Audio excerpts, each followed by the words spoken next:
Hi viewers, welcome to our channel. ప్రస్తుతం మనతో పాటు టీడీపీ స్పోక్స్ పర్సన్ సూర్యదేవ లత గారు ఉన్నారు. వారితో ఒకసారి మాట్లాడదాం. మేడం నమస్కారం. నమస్తే మేడం, బీఆర్ఎస్ పార్టీ నుంచి అందరూ కూడా కాంగ్రెస్ పార్టీలోకి షిఫ్ట్ అవ్వడం చూస్తున్నాం. కడియం శ్రీహరి గారు, వాళ్ళ డాక్టర్ అండ్ కేకే గారు, సో అంతకుముందు కూడా దానం నాగేంద్ర గారు, వీళ్ళందరూ కూడా వెళ్ళిపోవడం చూసాం. సో మరి ఏంటి పరిస్థితి అంటే ఎలక్షన్స్ తర్వాత, పార్లమెంట్ ఎలక్షన్స్ తర్వాత బీఆర్ఎస్ ఖాళీ అయిపోతుందని ఒక నరేషన్ ఎప్పుడో వచ్చింది. సో దాని ముందే ఇంతమంది ట్రాన్స్ఫర్ అయిపోతున్నారు. మరి దీని పట్ల కేటీఆర్ గారు కూడా ఒక ట్వీట్ చేయడం చూస్తున్నాం. కొత్త తరం నాయకత్వాన్ని సృష్టిస్తాం, మేము శూన్యం నుండి పుట్టామని కూడా చెప్పేసి. సో మీ ఒపీనియన్ ఏంటి మేడం? బీఆర్ఎస్ ఖాళీ అయిపోతుందా, మరి ఏంటి? బీఆర్ఎస్ అంటే గతంలో మనం చూసుకుంటే ఎప్పుడు కూడా ఏ పార్టీ కూడా ఇంత తొందరగా షిఫ్టింగ్ అనేది జరగలేదు. అంటే ఓడిపోతున్న పార్టీలో కొంతమంది నాయకులు అలాగే ఉండేవాళ్ళు. ఎప్పుడు కూడా ఇంత ఇది మనం చూడలేదు. ఇప్పుడు సపోజ్ తెలుగుదేశమే తీసుకోండి, ఆంధ్రప్రదేశ్లో అయినా కూడా. సో పార్టీలో చాలా తక్కువ ఎమ్మెల్యేలు, 23 మంది ఉన్నా కూడా ఎక్కడ కేడర్ అయితే ఎక్కడ వెళ్ళలేదు. అదే ఇక్కడ కొంచెం తక్కువ మెజారిటీతో గెలిచింది ప్రభుత్వం రేవంత్ గారిది. అయినా కూడా ఎవరు కూడా ఇక్కడ నమ్మకంగా ఉండలేకపోతున్నారు. ఎందుకంటే వీళ్ళు చేసిన స్కాములు, వీళ్ళకి కేసులు చుట్టుముట్టుతున్నాయి. ఒకటి ఇప్పుడు మనం కవిత గారిని చూస్తున్నాం. ఆవిడ అక్కడ తిహార్ జైల్లో ఉన్నారు. ఆవిడ మద్యం కేసులో ఇరుక్కున్నారు. సో అది ఆవిడకి ఎప్పుడు విముక్తి కలుగుతుందో, ఎప్పుడు బయట వస్తారో తెలియదు. ఇంకోటి ఇక్కడ ప్రణీత్ రావుది ఫోన్ ట్యాపింగ్, దీనిలో ఎప్పుడు జరుగుతుంది, ఏం జరుగుతుంది అనేది మనకు ఒక అవగాహన కూడా ఏంది అంటే ఎప్పుడు ఎక్కడ ఇప్పటి వరకు నేను అనుకుంటాను ఇంత ఘోరంగా ప్రభుత్వం ఇంతమంది మీద ఫోన్ ట్యాపింగ్లు చేస్తుంటారనేది అయితే ఎక్కడా కూడా జరగలేదు. అది చేసినా కూడా కేసీఆర్ గారు ఏంటో ఇచ్చారు, ఎక్కడో 1-2 అయితే ఏం చేస్తారు, ఏం బిక్కుంటారు అని మాట్లాడారు. ఆయన ఓపెన్ స్టేట్మెంట్ అలా ఇచ్చారు. అంటే మేము చేసాము, ఏం చేస్తారన్న ద్వారంతోనే మాట్లాడారు. సో వాళ్ళు అన్నారు మేము శూన్యం నుంచి, కరెక్టే శూన్యం నుంచి వచ్చారనేది.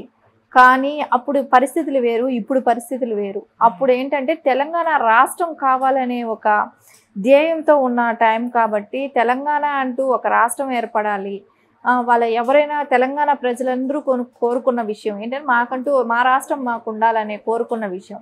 సరే తెలంగాణ మేము ఒక్కటే తెచ్చామా, బీఆర్ఎస్ ఒక్కటే తెచ్చిందా అంటే బీఆర్ఎస్ ఒక్కటే తీసుకురాలేదు. అన్ని పార్టీల మద్దతు ఉంది. కవులు, కళాకారులు అందరూ కూడా ఆ రోజు వెన్నుంటే ఉన్నారు.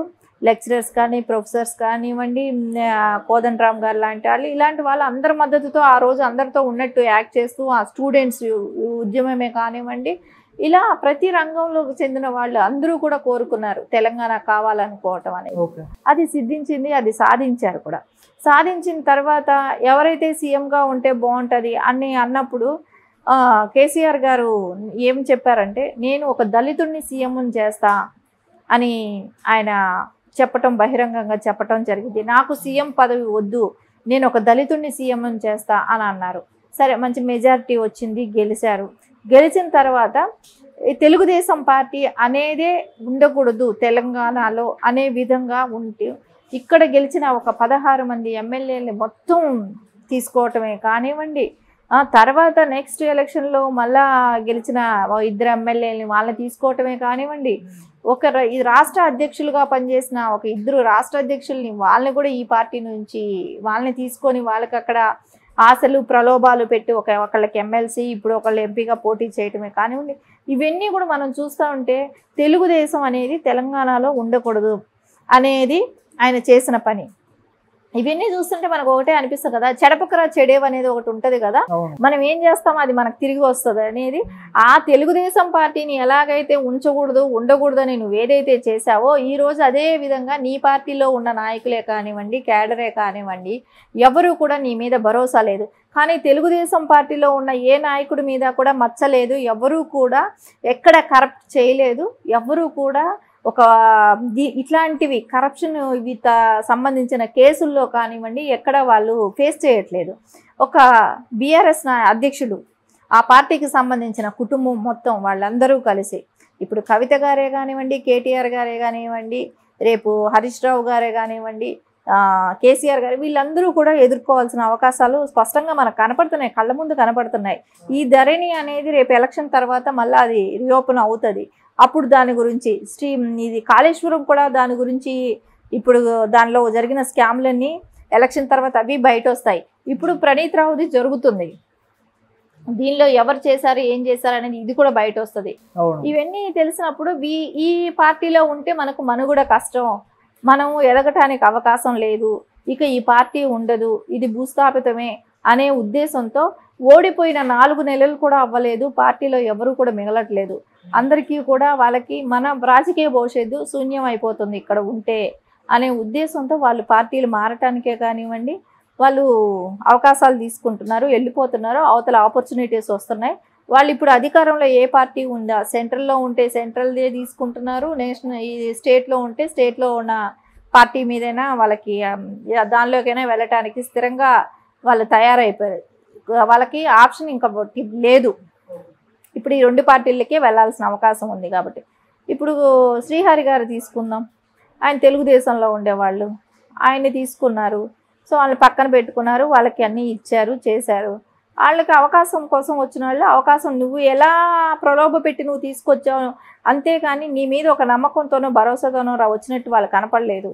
ఎందుకంటే వాళ్ళు అవకాశాల కోసం వచ్చారు, అవకాశం అయిపోయింది, సో ఇంకో పార్టీ ఆపర్చునిటీ ఇస్తుంది. నువ్వే నేర్పించావు కదా పార్టీలు జంప్ అవటం ఎట్లా చేయాలనేది, సో అది నీకే వాళ్ళు చెప్తారు రేపు పొద్దున. ఇప్పుడు ఆయన కాంగ్రెస్కి వెళ్తున్నాడు, వాళ్ళ అమ్మాయి కావ్య కదా, కావ్య గారికి వరంగల్ సీట్ ఇచ్చాడు ఆయన, నువ్వు ఇచ్చిన సీటు నాకు అవసరం లేదు అని చెప్పి కాంగ్రెస్ వాళ్ళు సీట్ ఇస్తున్నారు, ఆ సీట్లో నిలబడుతుంది. ఖచ్చితంగా ఎవరు కూడా అవకాశాలు ఉన్నా కూడా బీఆర్ఎస్లో ఒక ఎంపీ స్థానం ఇచ్చి పోటీ చేయమంటే కూడా చేయడానికి ఇష్టపడట్లేదు అని అంటేనే మనకు అర్థమవుతుంది బీఆర్ఎస్ పరిస్థితి ఎంత దారుణమైన స్థితిలో ఉండదనేది. అంటే మునిగిపోయే పడవ లాంటి దానిలో ఎవడు ప్రయాణించాలని ఎవరు కోరుకోరు కాబట్టి ఖచ్చితంగా వాళ్ళ ఆపర్చునిటీస్ కోసం వాళ్ళు మారిపోవటం. ఇప్పుడు కేకే గారు తీసుకోండి, ఆయనకి పక్క స్థానం ఇచ్చి సీట్లో కూర్చోబెట్టి 10 ఏళ్ళు పార్టీ పదవులే కానివ్వండి, ఎమ్మెల్సీఏ కానివ్వండి, ఇలాంటి పలు రకాల పోస్టులే కానివ్వండి, వాళ్ళ కూతురు గ్రేటర్ మేయర్గా కూడా హైదరాబాద్ మేయర్గా కూడా ఉన్నారు కదా, అయినా కూడా వాళ్ళు కూడా ఇప్పుడు పార్టీ మారిపోతున్నారు. సో ఎవరు కూడా ఇప్పుడు దానం నాగేంద్ర గారు సిటీలో, సో ఆయన వెళ్ళిపోయారు, ఇప్పుడు సికింద్రాబాద్ ఎంపీగా పోటీ చేస్తున్నారు. ఎవరు కూడా పార్టీలో ఉండటానికి ఇష్టపడలేదు. దానికి కారణం మెయిన్ ఏమంటే ఆయన అహంభావం, నేను ఏం చెప్తే అదే జరగాలి, రాచరికం లాంటి బిహేవియర్ చేయటము, ఇంకోటి స్కాముల్లో ఇరుక్కోవటం, ఇవే ప్రధాన కారణాలు అనేది అయితే స్పష్టంగా కనపడుతుంది. ఇప్పుడు ఆయన ట్వీట్లో కూడా చెప్పారు కదా, కొత్త తరం నాయకత్వాన్ని క్రియేట్ చేస్తాం, యువతరాన్ని ఎంకరేజ్ చేస్తామని చెప్పేసి. మరి వచ్చే ఎలక్షన్స్ కన్నా ఒక కొత్త తరం నాయకత్వం క్రియేట్ అయ్యి కంబ్యాక్ ఇచ్చే ఛాన్స్ ఏమైనా కనిపిస్తున్నాయా మేడం?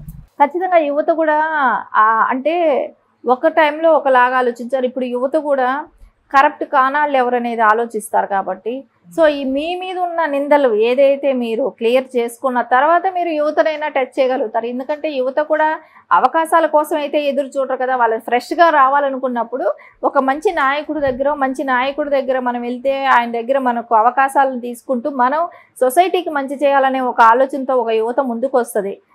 వీళ్ళు ముదిరిపోయిన రాజకీయ నాయకులు, పడిపోయిన రాజకీయ నాయకులకి వాళ్ళు కొట్టుమిట్టు పట్టము, వాళ్ళకి ఉన్న అనుభవంతోనూ వాళ్ళు జంపింగ్లు చేస్తారు. కానీ యువతకి అలాంటి ఆస్కారం ఉండదు. వాళ్ళు అంత తొందరగా వీళ్ళు చెప్పే కళ్ళబుల్లి మాటలైతే వినర్ అనేది అయితే స్పష్టంగా అనిపిస్తూ ఉంది. వీళ్ళు ఎప్పుడైనా కేసుల నుంచి బయట వచ్చి మేము నిర్దోషులం అని మీరు ప్రజలకైతే ఏ రోజైతే చెప్తారో యువతను తీసుకొస్తారు. కానీ ఓట్లు వేసేది ఆఖరికి ఎవరు? ప్రజలు ఓట్లు వేయాలి. యువత వేసే ఓట్లు సరిపోదు కదా. ఆ యువతకు తెలుసు ఏ పార్టీకి వెళ్తే ఎవరితో ఉంటే దేశాభివృద్ధి కానీ రాష్ట్రాభివృద్ధి జరుగుతుందని ఆలోచించే వాళ్ళు ముందడిగేస్తారు. కాంగ్రెస్ ప్రభుత్వం అధికారంలోకి వచ్చిన తర్వాత 2 నరేషన్స్ బయటకు వచ్చి, ఒకటి ప్రభుత్వం కూలిపోతుంది, కాంగ్రెస్ ప్రభుత్వం కూలిపోతుందని, ఇంకోటి బీఆర్ఎస్ ఖాళీ అయిపోతుందని చూసాం. సో ఇప్పుడు కాంగ్రెస్ ప్రభుత్వం కూలిపోయే పరిస్థితి కనిపించట్లేదు, కానీ బీఆర్ఎస్ పార్టీ అయితే ఖాళీ అయిపోయే పరిస్థితి కనిపిస్తుంది. మరి ఎలక్షన్స్ తర్వాత రెంట్లో లేదని జరిగే ఛాన్స్ ఉందా అయితే కాంగ్రెస్ ప్రభుత్వం లేదా బీఆర్ఎస్ పార్టీ? కాంగ్రెస్ ప్రభుత్వం అయితే సుస్థిరంగానే అవకాశాలు వాళ్ళకు ఉంది, రాజకీయంగా వాళ్ళు బలంగా ఉన్నారు. వాళ్ళ గవర్నమెంట్ 5 years వరకు ఏ రకమైన డోకా కూడా లేదనేది మనకు స్పష్టంగా కనపడతా ఉంది. ఇంకా బీఆర్ఎస్ అయితే మనకు తెలుస్తూనే ఉంది కదా, అక్కడ ఏ నాయకులు కూడా రేపు ఇప్పుడే ఇదే ఎంపీ సీట్లు ఏదైనా 1-2 గెలిచినా కూడా వాళ్ళు కూడా ఉండరు. ఓడిపోయిన లీడర్లు ఉండరు, గెలిచిన లీడర్లు ఉండరు. అది మొత్తం కూడా ఖాళీ అవుతుంది. ఇంకా ఈ 5 ఏళ్ళు వాళ్ళు ఈ నాయకుడు ఎమ్మట ఉంటే వీళ్ళకు వచ్చిన కేసులు వీటిని గురించి సమాధానాలు చెప్పుకోలేక వాళ్ళు రేపు ప్రజలకు ఆన్సర్బుల్ కాలేక మనకెందుకు ఈ తలనొప్పి అని వాళ్లే ముందు జంప్ అయిపోతారు. సో వీళ్ళల్లో కూడా వీళ్ళ ఫ్యామిలీ వాళ్ళైనా ఎంతమంది ఉంటారో ఎంతమంది వెళ్ళిపోతారో తెలియదు. రేపు వచ్చే ఈ కేసులకంతా ఫోన్ ట్యాపింగే కానీ, కాళేశ్వరం కానీ, ధరణి కానీ, ఈ లిక్కర్ కానీ, ఇంకా ఎన్ని స్కాములు, ఈ అభివృద్ధి సంక్షేమాలని చెప్తూ ఎన్ని స్కాములు చేశారో. 6,000 కోట్ల అప్పులో ఉన్న రాష్ట్రాన్ని, అప్పు పంచుకుంటే వచ్చిన అప్పుని 6,000 కోట్లని ఇప్పుడు 9 లక్షల కోట్లు అప్పు చేశారంటే ఈ డబ్బులంతా ఏం చేసినట్టు? ఈ నగరం మీద వచ్చిన తెలంగాణ స్టేట్ మీద వచ్చిన మిగులు బడ్జెట్ సొమ్మంతా ఏమైనట్టు? ఇవన్నీ లెక్కలు తీసినప్పుడు ఖచ్చితంగా అయితే వాళ్ళకి అనిపిస్తుంది కదా,